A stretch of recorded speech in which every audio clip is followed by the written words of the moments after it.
નમસ્કાર વિદ્યાર્થી મિત્રો, ધોરણ 6 વિષય અંગ્રેજી એમાં યુનિટ 3 ઇન ફ્યુચર. અગાઉના વિડીયોમાં આપણે એક્ટિવિટી 2 સુધીનો અભ્યાસ કર્યો, તો આજે આપણે એક્ટિવિટી 3નો અભ્યાસ કરીશું. Textbook page number 29. હવે એક્ટિવિટી 3ની exercise A, listen and read this. Listen એટલે કે સાંભળો અને રીડ એટલે વાંચો. લિસન એન્ડ રીડ ધીસ એટલે કે સાંભળો અને આ વાંચો. હવે આ એક્ટિવિટી છે એમાં શું કહેવા માગે છે કે બાગપુર પ્રાઇમરી સ્કૂલ કરીને એક સ્કૂલ છે, એમાં એક એસે કોમ્પિટિશન હતું. હવે એસે કોમ્પિટિશન એટલે શું, તો કે નિબંધ સ્પર્ધાનું આયોજન કરવામાં આવ્યું હતું. આમાં નિબંધ સ્પર્ધામાં કયા વિષયો હતા, એટલે કે કયા ટોપિક ઉપર એસે બનાવવાનો હતો, તો કે વિદ્યાર્થીઓ છે એ ભવિષ્યમાં શું બનશે એ ટોપિક ઉપર વિદ્યાર્થીઓએ એસે લખવાના હતા. તો હવે એમાંથી એસે લખવાના હતા, એમાંથી જે ટોપ 3 એસે છે, એટલે કે સૌથી સારા 3 નિબંધો છે એ અહીં એક્ટિવિટીમાં તમને આપેલા છે. હવે તમે એમાં જોઈ શકો છો કે તમે ફર્સ્ટ છે સિદ્ધાર્થ રોડ, પછી પાછળ સેકન્ડ છે ઈવા રોડ અને થર્ડ પોઈન્ટ છે નીતિન રોડ. હવે તમે ત્રણેયમાં હેન્ડરાઇટિંગ છે એ અલગ અલગ જોઈ શકો છો. નહીંતર તો આપણે ટેક્સ્ટબુકમાં એક સરખા જ હેન્ડરાઇટિંગ જોવા મળે, પણ અહીં ત્રણેય પોઈન્ટમાં અલગ અલગ હેન્ડરાઇટિંગ છે. એનો મતલબ શું કે આ વિદ્યાર્થીઓએ લખેલું જ છે, એટલે બધા વિદ્યાર્થીઓના હેન્ડરાઇટિંગ તો અલગ અલગ હોય જ. એટલા માટે અહીંયા ત્રણેય પોઈન્ટ છે એના હેન્ડરાઇટિંગ છે એ અલગ અલગ આપવામાં આવેલા છે. તો હવે આપણે એક્ટિવિટીની શરૂઆત કરતાં પહેલાં એમાંના હાર્ડ વર્ડ સમજી લઈએ, જેથી તમને એક્ટિવિટી સમજવામાં સરળતા રહેશે. તો આપણે મિનિંગ્સ સમજીશું. ફર્સ્ટ, ESSAY, એસે એટલે કે નિબંધ. કોમ્પિટિશન, COMPETITION, કોમ્પિટિશન એટલે સ્પર્ધા અથવા તો હરીફાઈ. To insult, TOINSULT, to insult એટલે કે અપમાન કરવું. To insist, TOINSIST, to insist એટલે કે આગ્રહ રાખવો. એના પછી છે એક્ટિવિટીઝ, ACTIVITIES, એક્ટિવિટીઝ એટલે કે પ્રવૃત્તિઓ. પછી BAY, બે એટલે કે અખાત અથવા તો ઉપસાગર. ટાઇડ, TIDE, ટાઇડ એટલે કે દરિયાની જે ભરતી ઓટ હોય એને કહેવાશે ટાઇડ. ફ્લોક, FLOCK, ફ્લોક એટલે ટોળું, આપણે એમ કહીએ પક્ષીઓનું ટોળું, તો જેને કહી શકાય flock, FLOCK, flock. Insect, INSECT, insect એટલે કે જંતુઓ. સોઇલ, SOIL, સોઇલ એટલે કે માટી અથવા તો જમીન. To observe, TOOBSERV, to observe એટલે કે બારીકાઈથી જોવું. ઓર્ગેનાઇઝર, ORGANIZER, ઓર્ગેનાઇઝર એટલે કે વ્યવસ્થાપક. To gaze, TOGAZE, to gaze એટલે કે સતત જોવું, આમ એકી ટશે જોવું. જનરેશન, GENERATION, જનરેશન એટલે કે પેઢી. થ્રિલિંગ, THRILLING, થ્રિલિંગ એટલે કે ઉત્તેજક અથવા તો રોમાંચક. Pollution free, POLLUTION FREE, pollution free એટલે કે પ્રદૂષણ મુક્ત. હેલ્ધી, HEALTHY, હેલ્ધી એટલે કે સ્વસ્થ અથવા તો તંદુરસ્ત. શેડ, SHED, શેડ એટલે છાપરી અથવા તો ગમાણ. ફર્ટિલાઇઝર, FERTILIZER, ફર્ટિલાઇઝર એટલે કે ખાતર. In contact with, INCONTACTWITH, in contact with એટલે કે ના સંપર્કમાં. હવે આપણે એક્ટિવિટી 3ની એક્સરસાઇઝ એની શરૂઆત કરીએ. હવે એનું નામ છે આઈ વિલ બીકમ, એટલે કે હું પછી ... થઈશ અથવા બનીશ, એટલે કે હું શું થઈશ, શું બનીશ, એના વિશેની, ભવિષ્યમાં શું બનીશ એના વિશેની ચર્ચા છે એ એક્ટિવિટીમાં કરવામાં આવી છે.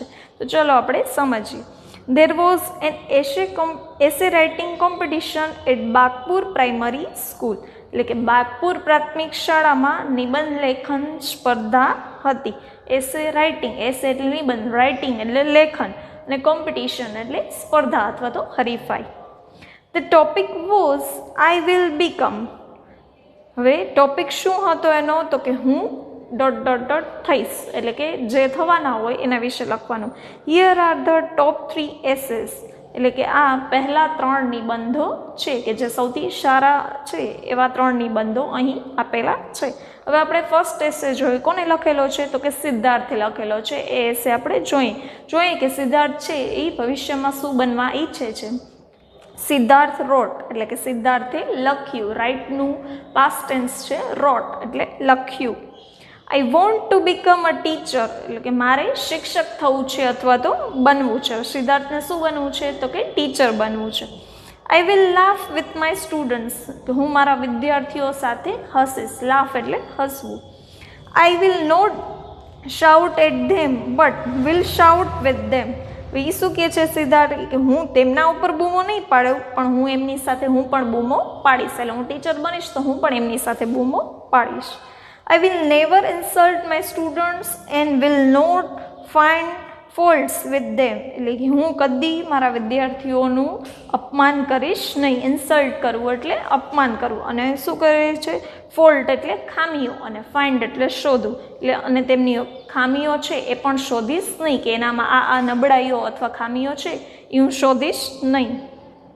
Every student has some special ability, કે દરેક વિદ્યાર્થીઓ હોય એમાં કોઈ વિશિષ્ટ આવડત હોય છે. સ્પેશિયલ એબિલિટી એટલે વિશિષ્ટ આવડત. I will play with them, એટલે કે હું તેમની સાથે રમીશ. પ્લે એટલે રમવું. And will discover there special abilities, અને હું તેમની વિશિષ્ટ જે આવડતો છે, સ્પેશિયલ એબિલિટી છે એને હું શોધી કાઢીશ. ડિસ્કવર કરવું, શોધી કાઢ. My student will give there opinions in the class, એટલે કે મારા વિદ્યાર્થીઓ છે એ તેમનો મત છે એ વર્ગખંડમાં આપશે. ઓપિનિયન એટલે મત. I will not insist on the pin drop silence in the classroom, એટલે કે હું વર્ગમાં નીરવ શાંતિ, એટલે કે ખૂબ જ શાંતિનો આગ્રહ નહીં રાખું. પિન ડ્રોપ સાયલેન્સ એટલે કે ખૂબ જ શાંતિ અથવા તો નીરવ શાંતિ. એટલે સિદ્ધાર્થ એમ કહે છે કે જો હું ટીચર બનીશ તો હું એવો આગ્રહ નહીં રાખું કે વર્ગમાં ખૂબ જ નીરવ શાંતિ હોય. There will be cheerful voices in my class, એટલે કે મારા વર્ગમાં ખુશ મિજાજી એટલે ઉત્સાહી એટલે થોડા છે એવા અવાજો આવતા હશે. આઈ ડિસલાઇક લેક્ચર્સ, કે લેક્ચર્સ એટલે અહીં મતલબ થશે ભાષણો, કે મને ભાષણો ગમતા નથી. So I will teach my students through activities. So એટલે તેથી હું મારા વિદ્યાર્થીઓ છે એને પ્રવૃત્તિ દ્વારા ભણાવીશ. એક્ટિવિટીઝ એટલે પ્રવૃત્તિ દ્વારા ભણાવીશ. We will do a lot of listening, speaking and hands on activities together. એટલે હવે એ શું કરવાનું કહે છે કે અમે ઘણી બધી સાંભળવાની, બોલવાની અને પ્રત્યક્ષ પ્રવૃત્તિઓ એકસાથે કરીશું. લિસનિંગ એટલે સાંભળવાની, સ્પીકિંગ એટલે બોલવાની, અને હેન્ડ્સ ઓન એક્ટિવિટીઝ ટુગેધર એટલે કે પ્રત્યક્ષ પ્રવૃત્તિઓ છે એ એકસાથે કરીશું. We will go out, sing, dance and have fun together. અમે બહાર જઈને ગાઈશું, પછી ડાન્સ કરીશું એટલે નૃત્ય કરીશું, એન્ડ સાથે મજા કરીશું. ફન એટલે મજા કરવી, ટુગેધર એટલે સાથે. In short I will be a friend for all, એટલે ઇન શોર્ટ એટલે ટૂંકમાં કહું તો હું સૌનો મિત્ર હોઈશ. હું ટીચર હોઈશ પણ સૌનું મિત્ર પણ હોઈશ. they all will love me, એટલે કે તેઓ બધા મને ચાહશે. I will enjoy my life as a teacher, એટલે કે હું શિક્ષક તરીકેનું મારું જીવન છે એ માણીશ. હવે તમને નીચે ઈવા રોટ આપેલું છે એ પાછળ પણ એ જ સેમ લાઈન આપેલી છે, એટલે આપણે પાછળથી સમજશું. પેજ નંબર 30 ઉપર બે સેમ જ પ્રિન્ટ થયેલું છે. હવે સેકન્ડ આપણે જોઈએ ઈવા રોટ, એટલે કે ઈવાએ લખ્યું. હવે ઈવા છે એ શું બનવા માંગે છે ભવિષ્યમાં, અને એને શેના વિશેનો એસે લખ્યો છે એ આપણે સમજીએ. લાસ્ટ જાન્યુઆરી એટલે કે ગયા જાન્યુઆરીમાં, લાસ્ટ એટલે ગયા. I went to my uncle's place, એટલે કે હું મારા કાકાના ઘરે ગઈ હતી. It is an Vadgam near Khambhat. હવે તે ક્યાં આવેલું છે એનું કાકાનું ઘર? તો કે તે ખંભાત પાસે વડગામમાં છે. A group of young boys and girls from Baroda came there. એટલે કે વડોદરાથી યંગ એટલે યુવાન અને બોયઝ એન્ડ ગર્લ્સ એટલે કે છોકરાઓ અને છોકરીઓનું એક જૂથ છે એ ત્યાં આવ્યું હતું. ગ્રુપ એટલે જૂથ. They crossed the Bay of Khambat on foot when there was no tide. તો એ શું કહે છે કે તેઓએ ખંભાતના ઉપસાગરમાં જ્યારે ભરતી અને ઓટ નહોતી ત્યારે તેઓએ ચાલીને તે પાર કર્યો. ઓન ફૂટ એટલે ચાલીને અને ટાઈડ એટલે ભરતી ઓટ દરિયાની હોય એ.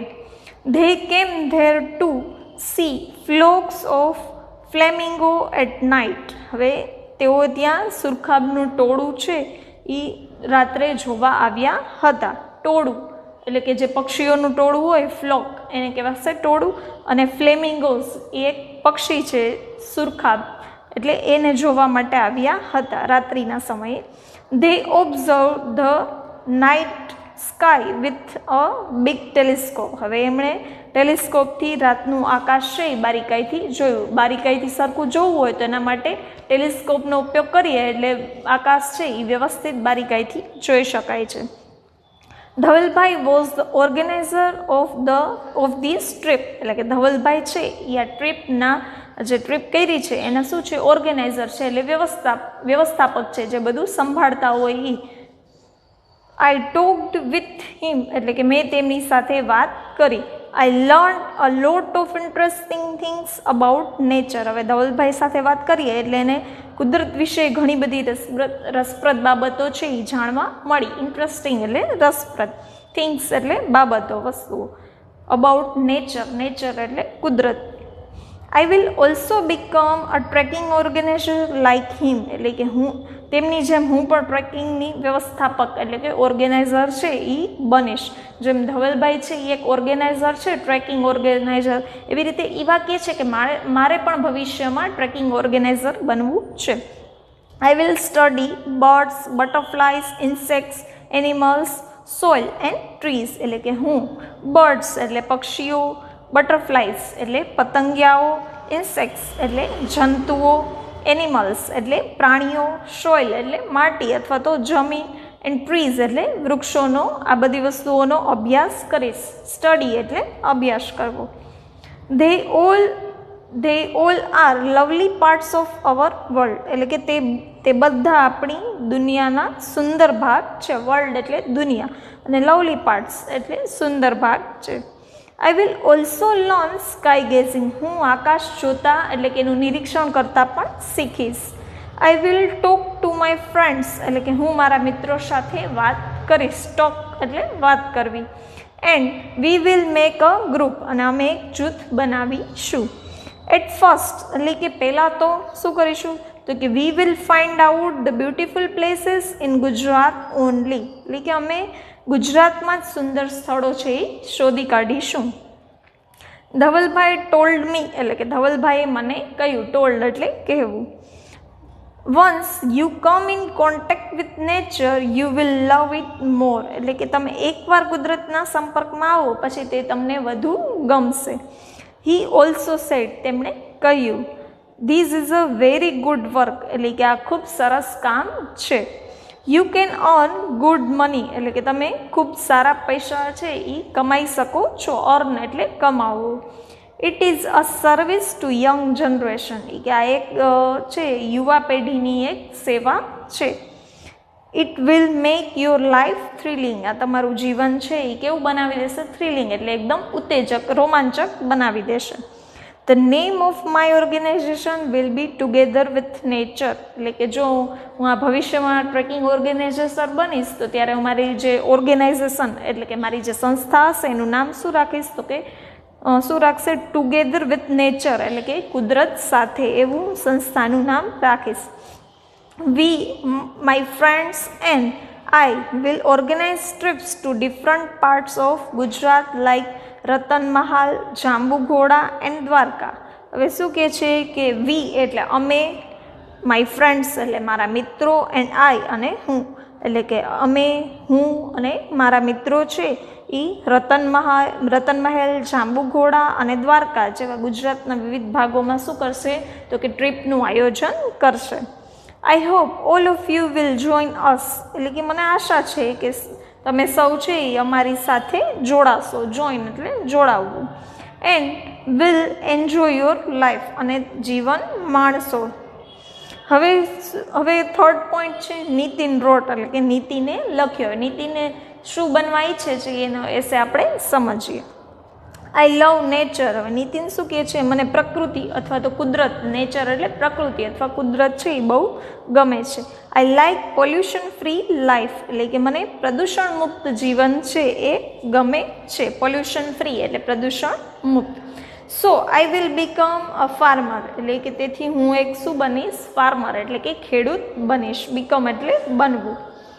I will have time table free life, એટલે કે મારે અત્યારના બધા બિઝી જેમ કે વ્યસ્ત માણસો છે એ ટાઈમ ટેબલથી જ એનું જીવન ચાલતું હોય, તો એ શું કહે છે કે મારે સમયપત્રક મુક્ત જીવન છે એ જીવવું છે. એટલે મારું જીવન છે એ કેવું હશે, તો કે સમયપત્રક મુક્ત, ટાઈમ ટેબલ ફ્રી લાઈફ મારી હશે. I will enjoy all the seasons, એ કે હું બધી જ ઋતુઓ માણીશ. My family will have healthy food, fresh air and healthy, અહીંયા ડ્રિંક આપેલું છે તેની જગ્યાએ આવશે વોટર, એટલે કે મારા કુટુંબને હું કેવું આપીશ, તો કે હેલ્ધી ફૂડ એટલે કે આરોગ્યવર્ધક ખોરાક, પછી ફ્રેશ એર એટલે કે શુદ્ધ હવા આપીશ, એન્ડ હેલ્ધી વોટર એટલે કે ચોખ્ખું પાણી મળશે. We will keep a shed of cows, buffaloes and goat, એટલે કે અમે ગાય, ભેંસ અને બકરીઓ માટે એક છાપરી અથવા તો ગમાણ રાખીશું કે જ્યાં બધા પશુઓ છે એને રાખી શકાય. It will give us milk and organic fertiliser, એ કે તેઓ અમને દૂધ અને ઓર્ગેનિક એટલે કે જે રસાયણ મુક્ત હોય એવું ખાતર આપશે. ફર્ટિલાઇઝર એટલે ખાતર. I will grow organic crops, vegetables and fruits, એટલે કે હું રસાયણ મુક્ત, ઓર્ગેનિક એટલે રસાયણ મુક્ત પાક છે, ક્રોપ એટલે પાક, વેજીટેબલ્સ એટલે શાકભાજી અને ફ્રૂટ્સ અને ફળો છે એ ઉગાડશે. This will make people healthy, એટલે તે લોકોને શું બનાવશે, તો કે તંદુરસ્ત બનાવશે. હેલ્ધી એટલે તંદુરસ્ત. Farming is very good profession. હવે ફાર્મિંગ એટલે ખેતી, ફાર્મર એટલે ખેડૂત અને ફાર્મિંગ એટલે ખેતી. ખેતી છે એ ખૂબ જ સારો પ્રોફેશન એટલે કે વ્યવસાય છે. A farmer can enjoy family life and healthy life and can give healthy life two others. હવે શું કહે છે કે ખેડૂત છે એ કૌટુંબિક જીવન, ફેમિલી લાઈફ એટલે કૌટુંબિક જીવન, એન્ડ હેલ્ધી લાઈફ એટલે કે સ્વસ્થ જીવન માણી શકે છે અને બીજાને પણ સ્વસ્થ જીવન છે એ આપી શકે છે. તો વિદ્યાર્થી મિત્રો, આપણી એક્ટિવિટી 3ની exercise A I will become છે એ અહીંયા કમ્પ્લીટ થઈ છે.